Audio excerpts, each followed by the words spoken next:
총액 배분 자율 편성 예산 제도입니다. 이건 영어로는 탑다운 버지팅이라고 그럽니다. 기획재정부가 예산의 총액을 각 부처에 내려보내 줍니다. 자, 국토부는 2021년도에 얼마, 행안부는 얼마, 그래서 국토부 10조, 행안부 5조 이렇게 다 내려보내주는 거예요. 결정해놓고선 이 안에서 예산을 편성하게 만드는 겁니다. 이게 총액 배분하는 거죠. 그리고 예산은 자율적으로 편성하다.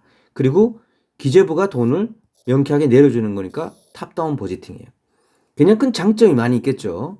행안부와 국토부에게 굉장히 큰 자율을 줘요. 왜냐하면 그 이전에는 행안부에서 예산을 편성해 오라 그러면 행안부가 통상 5조 정도 쓴다면 한 7조 들고 가겠죠. 기재부 올라가요. 그럼 기재부에서 야, 너네 뭐 7조냐 하고 막 깎아요. 그래 깎아가지고 5조가 되는 거예요. 그러니까 예산 때 되면은 행안부는 기재부 가서 이제 막 예산 더 달라고 막 이런 형태가 있었는데 그게 없어지는 거죠. 왜? 이제는 기재부가 딱 내려주는 거예요. 대한민국 내년도 예산상 딱 우리가 합리적으로 배분하는데 니네는 5조다.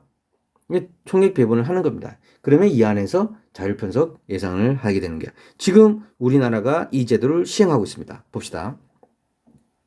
각 부처 1년 예산의 지출 한도액은 중앙예산기관이나 행정부에서 설정하고 결정된 지출 한도액 내에서 각 부처의 예산 편성의 자율권을 인정하는 제도입니다. 우리나라는 참여정부 시절에 2004년도에 도입되었는데 현재 국가재정법에서는 예산과 기금의 총액 배분 자율편성 예산 제도를 채택하고 있습니다. 이 제도는 하향식 예산제도, 탑다운 예산제도라고도 부르기를 합니다. 위에서 내려오는 거예요. 그러니까 기재부가 얼마를 설정하는 거니까. 그런데 그러면 교수님 이 1년에 5조라는 근거는 뭡니까? 이게 나옵니다. 각 부처의 1년 지출 한도액은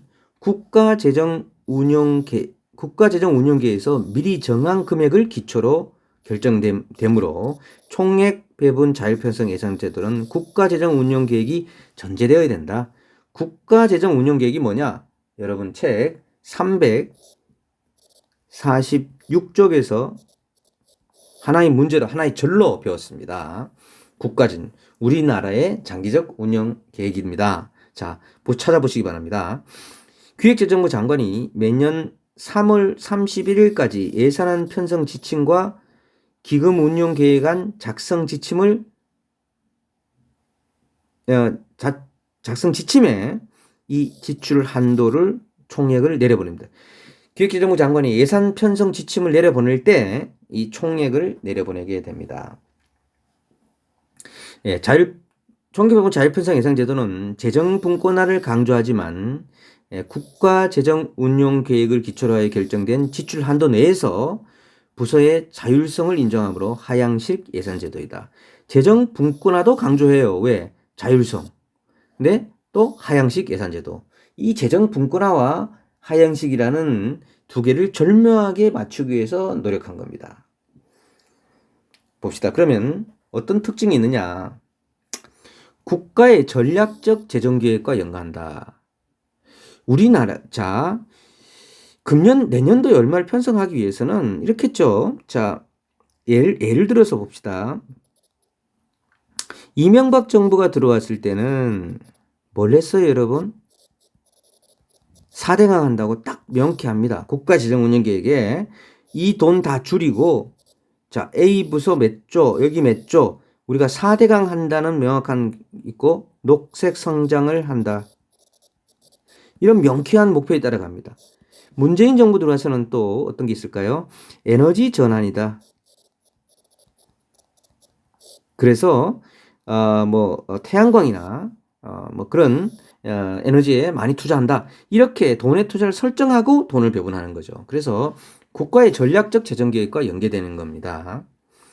그 다음에 부처의 자율과 책임을 강조합니다. 돈은 총액은 내려주지만 책임은 니네가 지라. 또 관계기관과 전문가, 국민의 참여도 강조해야 돼요. 이게 좀 특징인데요. 왜냐하면 이 국가재정운영계획이 큰 역할을 하는데 이 국가재정운영계획에서는 전문가와 국민들의 폭넓은 의견 수렴이 있어야 된다. 이렇게 참여를 강조하긴 합니다만 현실에서 얼마만큼 참여가 되는지는 변론의 문제입니다. 장단점을 한번 봅시다. 다음과 같은 장점이 있습니다. 일단 예산의 증가를 억제할 수 있어요. 왜? 딱 얼마? 한정해 주니까 거기 못 벗어나기 때문에 국가적 차원에서 전략적인 자원 배분이 가능합니다. 아까 얘기했지만 전체 총액에서 얼마 쓰자. 그 다음에 목표 및 성과 관리를 지원하는 기능을 수행합니다. 자, A 부처는 총 5조 거기서 어떤 목표를 수행한다. 이렇게 연계되어 있기 때문에 그렇다는 거죠.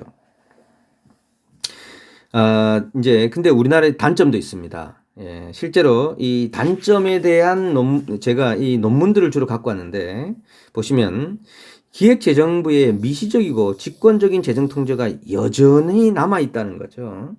예, 기획재정부의 예산 과정에서 번번이 간섭을 하는 경우가 남아 있다. 뭐 이렇다고 해서 자율성 완전히 주는 거냐? 그게 아니더라. 그다음에 국회의원들이 또 지역구 예산 확보에 대한 게 많아서 실제로 이게 좀 자율성을 저해하는 것 같더라. 그다음에 일선 부처가 성과 제고 노력을 기울이고 있음에도 불구하고 성과 정보와 예산 항목이 체계적으로 연계되지 않더라. 이건 한국에서의 그런 문제점들이 있다는 거죠. 각 기관의 영향력 변화에 대한 분석 결과 총액 배분 자율편성 예산제도 도입 이후 기획재정부와 국회 영향력이 커진 반면 오히려 해당 부처 영향력은 오히려 감소되었더라. 이런 연구 결과가 있다는 얘기입니다. 그래서 뭐 여전히 이 제도가 도입되었다고 해서 뭐 완전히 자율성이 보상된다. 이렇게 보기는 어렵다. 이렇게 볼 수 있겠습니다. 새로운 성과주의 예산제도. 예, 여러분, 요 부분은 주관식을 작성하는 학생들은 학습에 도움이 되겠지만 객관식을 작성하는 학생들에게는 별 도움이 안 되는 내용이라고 볼 수 있겠습니다. 새로운 성과주의 예산제도. 자, 이게 마지막입니다. 이제 새로운 성과주의 예산제도. 그러면 기존에 우리가 성과주의 예산제도로 배웠습니다. 그 성과주의 예산제도와 이 새로운이라는 말이 붙은 것이 얼마나 다르냐? 이게 핵심적 쟁점이 되겠죠. 여러분들이 이해하는데. 그 새로운 성과주의 예산제도는 기존의 예산제도와 다른 점이 예산에서의 이 outcomes, 결과에 초점을 맞춘다는 겁니다. 그럼 기존에는 뭘 했냐? 이 산출, 아웃풋에 초점을 만들었다면 이 예산제도는 아웃컴즈에 예산을 맞춘다는 겁니다. 이 결과지향적 예산제도는 새로운 성과주의 예산제도는 결과지향적 예산제도 또는 결과중심 예산제도, 임무중심 예산제도라고 부르기도 합니다. 다 같이 알아주시기 바랍니다. 결과지향 예산제도, 결과주향 중심 예산제도, 임무중심 예산제도. 이 과거의 성과주의 예산제도가 산출에 초점을 아웃풋에 초점을 맞췄다면 새로운 성과주의 예산들은 진정한 의미의 성과를 얘기하는 아웃컴즈에 초점을 맞춘다는 데 차이가 있습니다. 자, 이거는 또 하나의 특징은 이게 성과 평가와 예산을 연관시키는 겁니다. 새로운 성과주의 예산제도. 자, 우리가 일정한 성과를 올린다. 자, 내가 어떤 성과를 올린다면 그 성과에 계획이 있을 거고요. 그 성과에 활동이 있을 겁니다. 그래서 예산을 사용하게 되겠죠. 그래서 그 결과가 나옵니다. 물론 산출이 나오고요. 그 다음에 다시 결과가 나오게 되죠. 이런 것들을 우리는 진정한 성과라고 보는 겁니다. 여기에 따라서 내년도에 예산을 편성할 때 다시 또 예산을 편성하죠. 이때 이 결과를 비교해서 예산을 편성한다는 거죠. 미국은 이거 좀 알아둘 필요가 있습니다. 클린턴 행정부 시절인 1994년도에 정부 성과 결과법을 제정했습니다. 근데 우리나라는 예산회계법을 국가재정법으로 개편하여 재정사업에 대한 굉장히 중요한 내용이에요. 성과계획서 및 성과보고서의 작성을 의무화하도록 하는 성과 중심 재정 운영을 하고 있다. 그러니까 어떤 돈을 썼단 말이야. 그러면 그 재정 사업을 그냥 돈 썼다 이렇게 끝내는 게 아니라 그 돈 쓴 거에 대한 성과 계획서 그리고 성과 보고서 작성을 의무화하도록 하고 있습니다. 이게 좀 특징이죠. 그래서 우리도 지금 이 성과와 예산을 연계시키는 작업을 하고 있는데 그게 새로운 성과주의 예산 제도라는 겁니다. 자, 이 아래에 보면 지금 제가 얘기한 걸 좀 더 정리가 되는데요. 기존 성과주의와 이 새로운 예산 제도 간의 비교가 있습니다. 첫째, 과거의 성과주의는 정부의 업무, 활동이나 산출에 집중합니다. 그죠? 그러나 새로운 성과주의는 결과, 그 결과가 어떤 임팩트, 영향을 가져왔느냐에 초점을 맞추는 거죠. 결국 졸업생 수가 얼마냐, 이것보다 결국 그래서 취업률이 얼마가 되느냐, 운행 거리가 얼마냐, 승객 수가 얼마냐라는 보다 오히려 이용객 수가 전체적으로 퍼센트가 어떻게 있고 정시 운행이 어떻게 되느냐, 경찰이 순찰 시간이 또 구속자 수가 얼마냐 이게 중요한 게 아니라 사건 처리 비율이었고 시민 만족도 정도가 얼마냐 이런 것들을 중요하게 본다는 겁니다. 자, 둘째, 기존의 성과주의 예산 제도가 비용 절감을 위한 재무적 관점에서 접근했다면 새로운 성과주의 예산은 정부 활동에 대한 전체적인 평가 정보를 공유하고 환류하는 절차를 하게 된다. 상당히 많은 정보들을 재무적 관점뿐만 아니라 어떤 성과를 일으키냐 그걸 다 본다는 거죠. 셋째, 과거의 성과주의 예산 제도가 합법성과 능률성을 추구했다면 새로운 성과주의 예산 제도는 집행의 재량과 결과에 대한 책임을 강조한다. 자, 운영 절차의 특징을 봅시다. 지금 대부분 우리 중앙부처는 이런 새로운 성과주의 예산제도를 사용하고 있습니다. 이렇게 보시면 제가 설명을 이렇게 한번 해볼 텐데 이렇게 보시면 됩니다. 만약에 A 부처라면요, 이 부처에 실이 있다. 무슨 실이 있죠. 이 안에 다시 국이 있습니다. 이 국 아래 다시 과가 있습니다. 그러면 이 하나의 실을 단위로 이 전체의 전략 목표를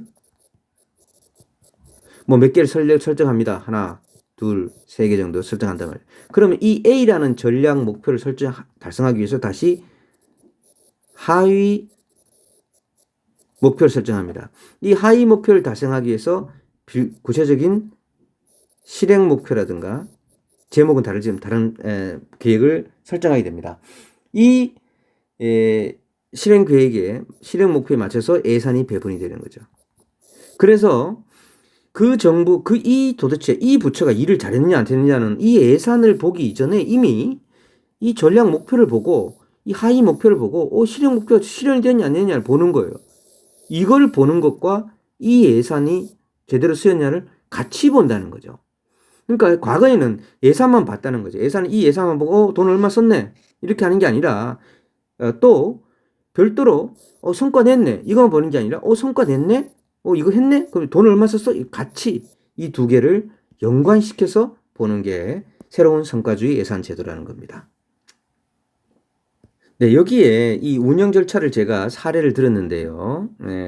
실국 단위의 전략 계획과 과 단위의 성과 목표를 설정하고 이에 대한 구체적 재정 사업을 설정하는 겁니다. 전략 목표가 만약에 깨끗한 대기 환경 조성이라면 성과 목표는 자동차 배수가스 절감. 그래서 재정 사업은 천연가스 자동차 보급, 그죠? 자동차 인증 검사 장비 확충 이런 것들이라는 거죠. 거기에서 또 성과 지표도 개발해야 된다. 성과 지표를 설정해야 된다. 그 성과 지표는 천연가스 자동차 보급 사업의 경우에는 투입 지표로 예산이 얼마, 인력이 얼마, 조직 단위 이런 것들이 나타내고요. 과정 지표는 천연가스 자동차 보급을 위한 각종 홍보 실적이나 협의 횟수, 법제도 개선 노력. 결국은 그래서 산출 지표는 어떤 게 아니냐? 신규 천연가스 보급 대수, 최종 결과 지표는 대기 오염도가 얼마나 변했느냐를 보게 된다는 거죠. 이게 가장 중요한 아웃풋이고 아웃컴즈고요. 이게 아웃풋이 된다는 겁니다. 이런 형태로 모두가 다 작성하게 돼 있습니다. 그래서 여러분 그 직장에 가게 되면 아니, 공직에 들어가게 되면 이 성과 지표를 만드는데도 사실 머리가 좀 아파요. 예. 성과 계획서의 작성, 계획서를 작성하고 성과 보고 및 환류를 하게 됩니다. 특징은요, 아까 봤더니 목표와 연계해서 성과를 측정하고, 우리는 최종 아웃컴즈에 관심을 가지기 때문에 그 내부에서는 다른 부분에서는 상당한 자율성을 준다. 심추정 지평이다. 보고 및 환류와 인센티브를 제공합니다. 뭐 성과 평가를 해서 잘하는 곳에는 개별적 인센티브도 부서 인센티브도 줄 수 있다. 이런 겁니다. 공헌 및 한계. 공헌을 먼저 볼까요? 예, 결과 중심의 정보 활동을 유도하는 것이다. 결국 우리는 뭐 하나 산출하는 게 문이 아니라 정말 진정으로 성과, 아웃컴즈가 나오도록 한다는 것에 의의가 있고요. 재정 운영의 투명성과 재정 민주주의에 기여했다. 왜냐하면 성과 계획서와 성과 보고서 그리고 각종 재정 정보가 공개됩니다. 그래서 실제로 국민들도 어떻게 뭘 하기 위해서 얼마 썼구나, 니네 어떻게 일을 했구나라는 걸 알게 된다는 거죠. 행정의 전반적인 관리 능력이 향상됩니다. 왜냐하면 성과 목표를 설정하고 이 목표를 측정하고 이거를 예산과 연계해야 되기 때문에 일을 열심히 해야 되겠죠. 한계, 이 성과 측정이라는 측면은 역시 공공조직에서는 성과 측정이 정말 어렵습니다. 그렇죠? 여기에 대한 어려움이 있고, 또 이 각 부처에서는 새로운 성과주의 예산제도를 기획재정부의 어떤 통제 수단으로 인식하는 측면이 있습니다. 세 번째는 사실 이게 환류를 통해서 내년도 예산 편성에 반영돼야 되는데 그 정도가 좀 미미하다는 것이 좀 한계이다. 자, 우리나라의 새로운 성과주의 예산제도를 좀 더 상세히 보도록 하겠습니다. 네, 우리나라는 재정 성과 목표 관리 제도를 시행하고 있고요. 그 다음에 재정 사업에 대한 자율 평가 제도가 있고 심층 평가 제도가 있습니다. 이 세 가지 알아두셔야 되는데 재정 사업 목표 관리 제도라는 것은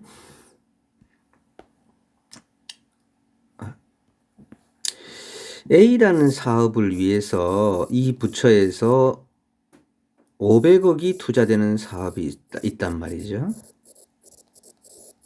그러면 이 사업이 기본적으로 성과 목표가 있을 거 아닙니까? 그죠?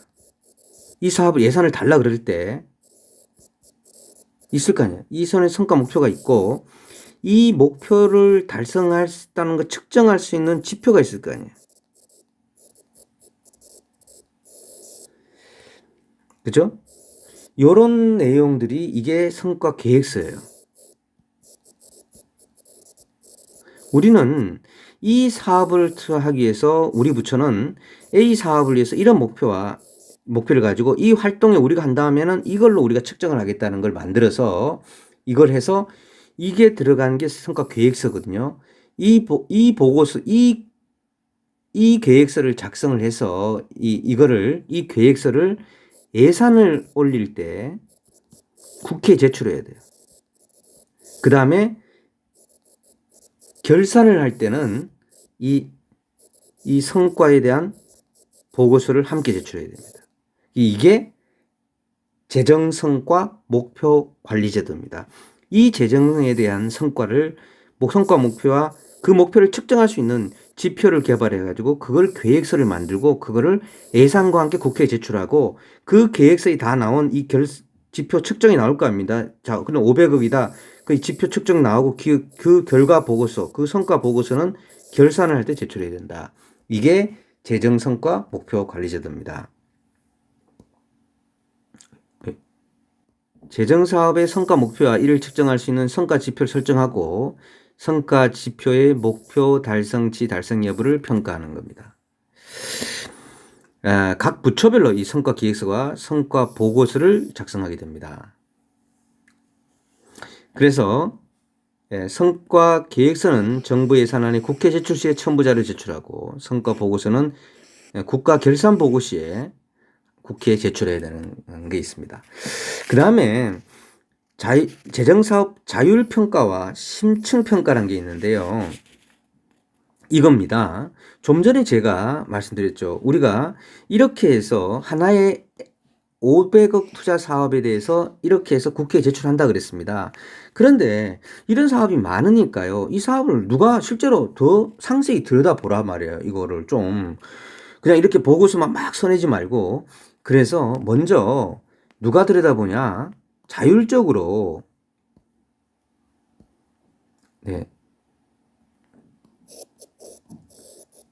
먼저 자율평가를 해보자. 누가 해당 부처에서 우리가 그냥 이런 큰 일정 규모의 사업을 우리가 죄송합니다. 일정 기간에 모든 재정 사업을 예산이 투입된 거 모든 재정 사업을 부처 내에서 자율적으로 우리가 한번 해보자. 그래서 자율평가예요. 근데 이 자율평가에도 가만히 전부 다 대상으로 해서 부처가 하는 걸 부처는 뭐 다 잘했다 그랬겠죠. 자기가 했는 거니까. 이걸 누가 감독하고 싶어요? 기재부 감독하고 싶어요.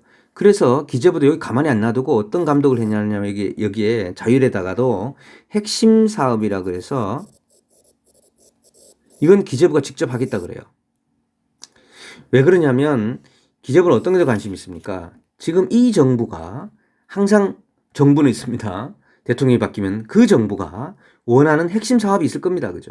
그 사업을 어떻게 추진하느냐는 기재부가 꼭 보고 싶다는 거죠. 그게 자율평가가 있지만 기재부가 바라보는 핵심 사업은 기재부가 직접 바라보는 게 있다. 또 하나는 기재부가 또 이거 이외에 또 별도로 또 다 보고 싶어가지고 심층평가라는 제도를 또 만들었어요. 이 심층평가라는 제도로 기재부가 전반적으로 재정사업을 평가하는 방법도 있다. 그게 지금 책에서 볼 내용입니다. 이게 재정사업 자율평가제도예요. 요거 따라두시기 바랍니다. 미국 부시 행정부에서 2002년에 도입한 사업 방식인 이 프로그램 어세스먼트 레이팅 툴이요. 파트를 벤치마킹한 것이 이 재정사업 자율평가제도입니다. 미국은 5년을 주기로 이렇게 평가하는 건데요. 원칙적으로 예산 기금이 투입되는 모든 재정사업 평가 대상의 부처가 자율적으로 소관 사업을 평가한다.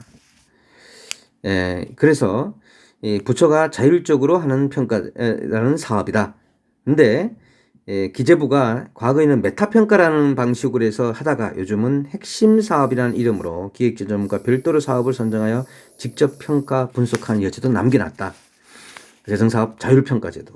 심층평가제도는 자율평가와 달리 기획재정부에서 직접 평가하는 겁니다. 직접 평가하는 제도가 심층평가제도다. 이 정도만 알아두시면 될 것 같습니다. 자, 정리하면 여기서 우리나라는 재정성과 목표관리제도를 시행하고 있는데 재정사업 자율평가제도와 재정사업 심층평가제도를 시행하고 있다는 정도를 알아두시면 될 것 같습니다. 자, 요것으로 재정행규론을 마치겠습니다.